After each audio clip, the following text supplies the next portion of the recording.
It was a crisp autumn afternoon in Washington, D.C. The city was alive with movement, tourists taking pictures, business people rushing between meetings, and vendors calling out to passersby. I wasn't in a hurry, though. For once, I just wanted to walk, to blend in, to see the world without the weight of my last name defining me. No security, no special treatment, just me, experiencing life as it is. Then I heard a voice. "Hey, kid." I turned and saw him. An elderly man sat on the sidewalk, bundled in worn-out clothes, next to a cardboard sign that read, "Not asking for much, just a little kindness." His face was lined with hardship, his eyes tired yet still carrying a quiet resilience. I hesitated for a moment, then walked over. "Hi, sir. How are you today?" He chuckled. "You're the first person to ask me that all day." I glanced at his sign, then back at him. "What's your name?" "Elliot," he said, nodding. "Been out here a while now. Used to work construction, but an accident set me back. Lost my job, then my home, and after that, well, you know how it goes. Construction." He used to build things. Now he was sitting here, watching the world move on without him. I reached into my pocket and pulled out some cash, holding it out to him. But before he could take it, he raised his hand. "Now, hold on, kid.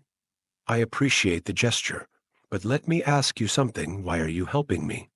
The question caught me off guard. "Because it's the right thing to do." He nodded, as if considering my words. "That's a good answer. But here's another one. Kindness isn't just about giving.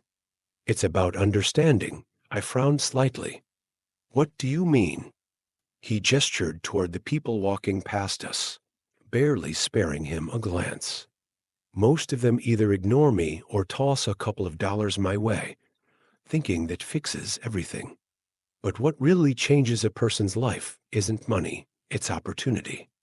If someone had given me a chance, a job, a way back up, maybe I wouldn't be sitting here today. I let his words sink in. He didn't just need a handout, he needed a way out. I stood up. "What if I could help you get back on your feet?" Elliot let out a dry chuckle. "That's a nice thought, kid, but life doesn't work that way." I didn't respond. Instead, I pulled out my phone and made a call. "Hey, it's me. Can you send someone to my location?" "I have an idea." Elliot's expression changed slightly. "Who was that?" I smiled. "Let's just say, I know some people who can help." 30 minutes later, a sleek black SUV pulled up to the curb. Two men in business attire stepped out. "Barron, what's going on?" one of them asked. I gestured toward Elliot. "This man needs a chance. He used to work in construction. I want to help him find a way back." The men exchanged glances, then nodded. "We can arrange something."